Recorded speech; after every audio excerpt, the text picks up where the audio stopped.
We know that exercise has a number of health benefits, but one size does not fit all. Joining us now with some tips on the best exercises for you is Jonathan Miller, a physical therapist with Baptist Rehab-Germantown. Welcome. Thank you. Now, as I said, everybody knows exercise is good for you. I recommend it every day. But there's some people, when you tell them to go exercise, they just go all out. And then I'll see them back in 2 weeks with ankle injuries and knee injuries and things like that. So what's your recommendation to people that want to start a exercise program? First of all, it's important that you make sure you're healthy enough to do it. People have heart conditions, things like that. It's best to check with your doctor, make sure that you're on the proper medications, everything is managed the way it needs to, and then ease into it and slowly progress yourself. A lot of orthopedic injuries happen because people jump into stuff. Had they just eased into it and kind of made sure they knew what they were doing with that progression, it would have been a lot easier overall. What's a good, simple first step exercise that people can do when they're just starting out? Just starting out, I would say look up exercises. There's lots of videos on the internet. One of my favorites is on bodybuilding.com. They have a huge directory of exercises with explanations on how to do them and videos on how they're supposed to be performed. That's one of the first steps that I recommend to people when they're going to go and do new stuff. And then if they have further questions, they could speak with trainers at gyms. Most of the time they can answer questions without actually having to sign up for training sessions. Now, speaking of gyms, you know, there's all kinds of trendy things that will happen like CrossFit and P90X and all of that. What's your thoughts on people just jumping into programs like that?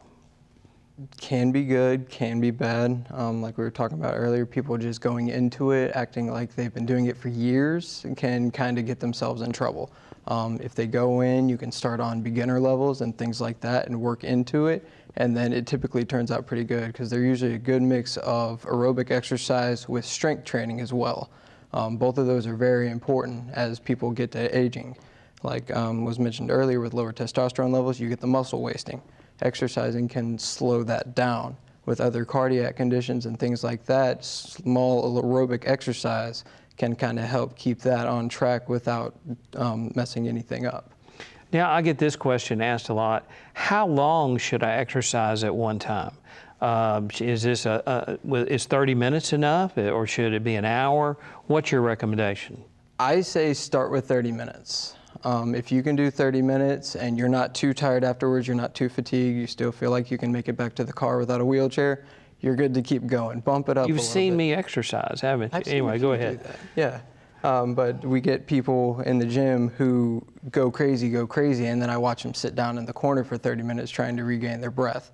I don't find that to be very effective because you wake up the next morning, you're so sore that you can't do anything for the next couple of days, and people get discouraged. They're like, I don't want to go do that again because I was sore for 5 days and it's not really worthwhile. Yeah, no.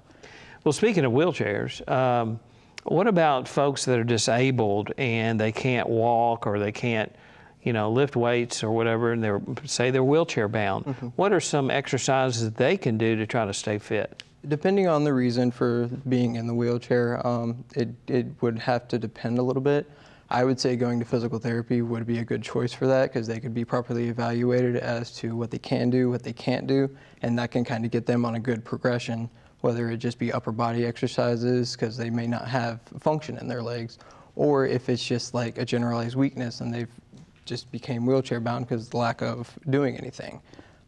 You can start with small, easy leg exercises, just general strengthening, things like that, and progress to further exercises depending on how they tolerate. Now, physical therapists, and I've utilized your specialty several times with patients to help teach them how to exercise. Mm-hmm. So what are some of the things that, as a physical therapist, that you can do to instruct people on what to do to exercise, to strengthen their back, to strengthen their legs with exercises? One of the most common things we see with almost anybody that comes in is the area around their trunk is their weakest section. Whether they've fallen into bad posture, back pain, things like that, a lot of it can be controlled from strengthening up the trunk muscles themselves. With any exercise regimen, it's always important to focus on the muscles that need the most attention, whether it be muscles involved in walking or the back pain like you were talking about. You want to focus on the muscles that are causing that back pain and addressing all those issues. We typically administer some sort of home exercise program to aid with the therapy that we're doing, because we only get a limited amount of time with each session, so it's important people keep doing stuff in between. This can go on, and we can give them sheets, paper, index cards, things like that to utilize with instruction and numbers and how often, and then we can progress as they get better or stay the same in some cases. You can actually help direct that. Well, thank you so much for being here today. If all this information hasn't convinced you to take control of your health, stay tuned for my Health Matters memo. We have more.